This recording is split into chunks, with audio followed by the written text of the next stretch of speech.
Welcome back friends इन GK booster. तो मैं आपको आज बताऊंगा भारत के प्रमुख शासक तथा उन शासकों ने कौन कौन सी उपाधि धारण की थी तथा वह कौन कौन से वंश से संबंधित थे। तो पहले शासक आते हैं हमारे बिंदुसार। इन्होंने अमित्रघात की उपाधि धारण की थी। इनके पिता चंद्रगुप्त थे तथा इनके पुत्र अशोक थे। यह मौर्य वंश से संबंधित थे। अगले शासक हैं अशोक बिंदुसार के पुत्र थे।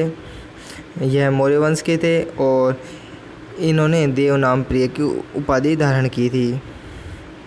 तीसरे नंबर पर आते हैं कनिष्क। यह कुषाण वंश से संबंधित थे और इन्होंने देवपुत्र की उपाधि धारण की थी। फिर आते हैं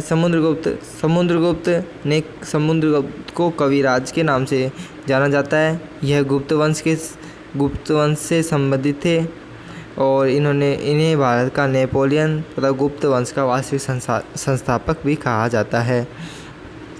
फिर आते हैं चंद्रगुप्त प्रथम गुप्त वंश से संबंधित थे तथा इन्होंने महाराज की उपाधि धारण की थी। चंद्रगुप्त द्वितीय यह भी गुप्त वंश से संबंधित थे और इन्होंने विक्रमादित्य की उपाधि धारण की थी। और फिर अगले आते हैं हमारे हर्षवर्धन।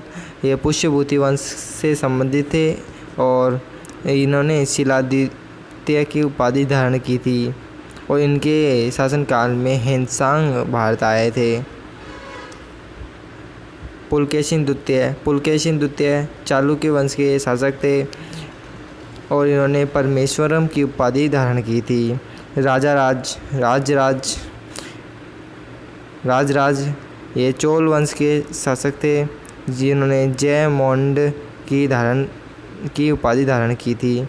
हाल यह सातवाहन वंश के शासक थे जिन्होंने कवि बत्सल की उपाधि धारण की थी। आपको अगर ये वीडियो अच्छी लगी हो तो प्लीज़ इसे लाइक करिए। धन्यवाद।